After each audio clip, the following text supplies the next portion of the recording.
A statement from the palace declares the whole family is saddened to learn the full extent of how challenging the last few years have been for Harry and Meghan. The issues raised, particularly that of race, are concerning. What kind of relationship did Meghan Markle really have with the late Queen Elizabeth?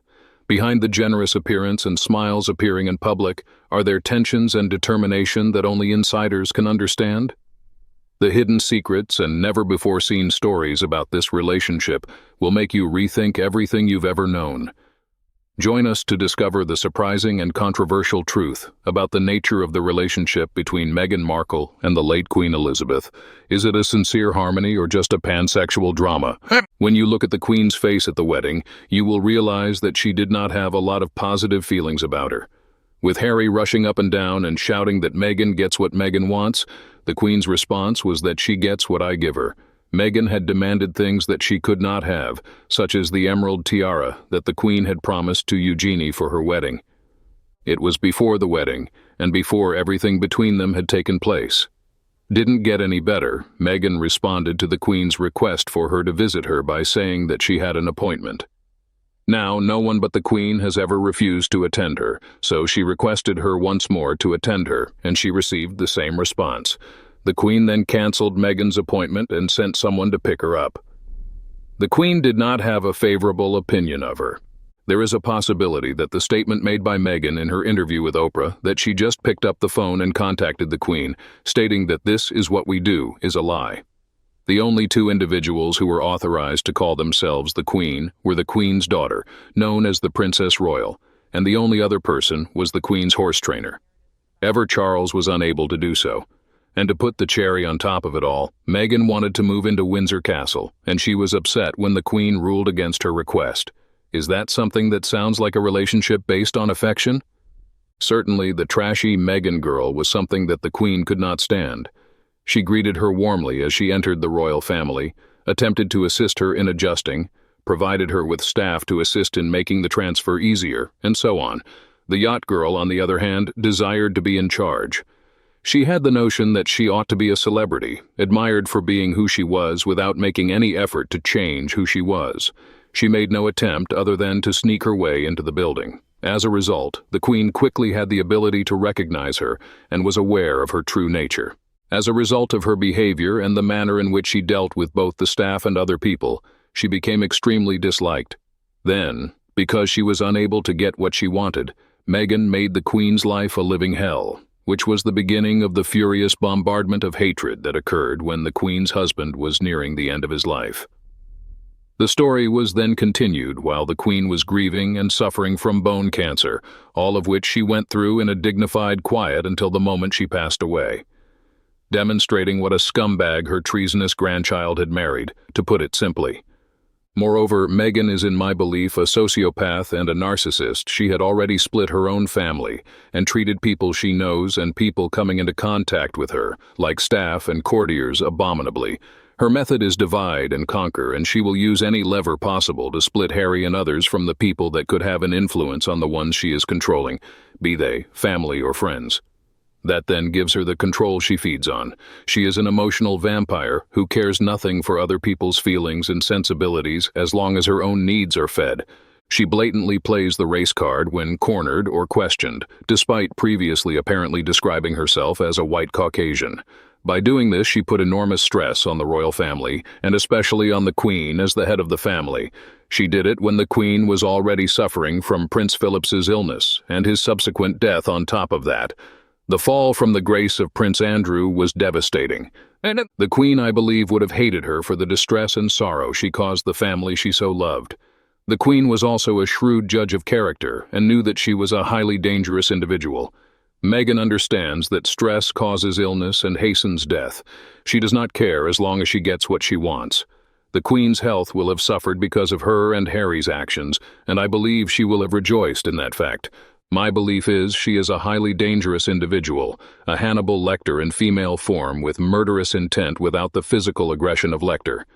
Unfortunately, Harry has been led into her web and cannot see her for what she really is. However, he is a grown man and should never have uttered the words, "What Meghan wants, Meghan gets."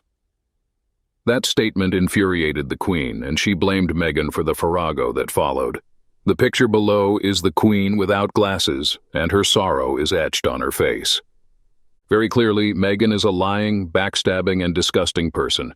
She has completely failed to achieve her goals in the U.S. Nobody bows to her here. Nobody wants to be affiliated with her here, unless she pays her way in, and now she has her sights set back in the UK. Seriously, where will they live? How will they afford it? Who wants to hang out with them? Who even wants them back? Not the royal family, not the general population, and surely not the friends that she deemed unacceptable. Keep pushing the sources' stories that you are relevant family members. The US didn't buy it. The citizens of the UK will absolutely let you know that you are irrelevant. This is the woman who deliberately called the whole of the royal family toxic and racist, who went on TV to tell 17 outrageous lies about them all, who, also on TV, did a much exaggerated and mock curtsy and deliberately named her pretend daughter Lilibet, the Queen's nickname which only her husband and mother used, and which she had made plain she didn't want anyone else using. She saw Meghan for a nasty piece of work as far back as the wedding, which is why she wore her Miss Piggy face. Besides, she reportedly physically attacked Harry early in their marriage. A photo of Harry, somewhat banged up, was posted online and in a news story. It was reportedly during an African trip. She's a narcissist. I'd bet she has attacked him numerous times, physically and mentally. That's likely why he is the way he is now. Very mentally disturbed and on drugs. In fact, there are more people coming forward saying she is a narcissistic sociopath. I'm not sure exactly what her clinical diagnosis is, and we will probably never know. But her behavior is very bizarre and troubling. Bullying so many people over a period of years and slandering family members is not normal behavior, no matter what anyone says. But no matter how cheating Meghan is, I'm sure that the Queen was an intelligent woman. I'm sure the MI5 had the background on Meghan. I guess she figured out that the woman was crazy, or shall we say, mentally unstable. Unfortunately, she had an equally unstable, spoiled man-child grandson to deal with. Just a sad situation. At least, our beautiful Queen can never be hurt by that thing. This could not have been more accurately stated. Meghan is a sociopathic narcissist, an emotional vampire, a very dangerous individual, Hannibal without the lecter, and most certainly uses the race card whenever cornered, having always presented herself as Caucasian. Yet only after being with Harry has she ever been called black. Not only that, I think some give Meghan too much power. I don't think she's substantial at all, and the royal family are looking forward to her going away in whatever fashion that happens. As for Harry, he's a man lured by the pussy siren, impetuous and bratty. He did this to himself. He needs to grow up or take it like the chump he is, and I can't understand. Until this moment, they are still trying to defend the backstabber, particularly obnoxious Markle, conveniently forgetting the enormous lies she said, and it started with the ridiculous engagement interview. No, I did not Google him, just asked if he was kind, with her dim wit of her husband pushing the same victim, jealous, bitter rhetoric. It is unfortunate that a woman like Markle thinks that she is intelligent enough to influence the royal family or anyone either. The Queen was no fool, but she should not have allowed that ridiculously expensive wedding to go ahead. Markle was a divorcee, as were Charles and Camilla, whose wedding she did not attend. There are many in the royal family who have Markle's number. It would be easier to count the fools. Charles, Andrew, and Beatrice are three of those. Wish the royals had said no to the marriage even though they were threatened with the race card. I picked up a while ago how she uses the race card every time someone has questioned and cornered her. Yet she filled out forms and verbally went by Caucasian until she got engaged to Harry, and claimed that no one called her black ancestry until she became a royal to imply it was them who referred to her as colored. To call them racist and colonial is offensive and wrong when they offer support to Commonwealth nations, and it was in 48 we gave India back its independence and 97 for Hong Kong to China. And 3 centuries ago, we got kicked out of North America by the Yanks. And as was the French, they pushed them, and us Brits north, and the country was named Canada, which was divided into 2 French side and English side. I also said at the time of Prince Philip and Her Majesty's illness that the stress from her and the disgusting grandchild hastened or brought on the illnesses caused by the strain of stress and anxiety caused by the obnoxious pair. Her cruelty of intent has now not only him but herself in the early days when contracts came in, but soon dried out making content. They weren't experienced enough and couldn't give access to the monarchy and the delay of COVID restrictions. The sparkle of novelty wore off. Not to mention finding they had limited creative imagination, probably because of being self-absorbed to be really interested in anyone else or care for their field of interest or careers. The only thing she created was an animation based on herself, Pearl, which Netflix had to shelve, because people unsubscribed from the sighting when asked if it was because of the sexes or financial circumstances, but later would be lower in percentage than the former reason of percentage. Moving forward a few months later and Netflix taking control of filming and editing, the Markles are panicking after realizing Charles isn't as tolerant as the Queen.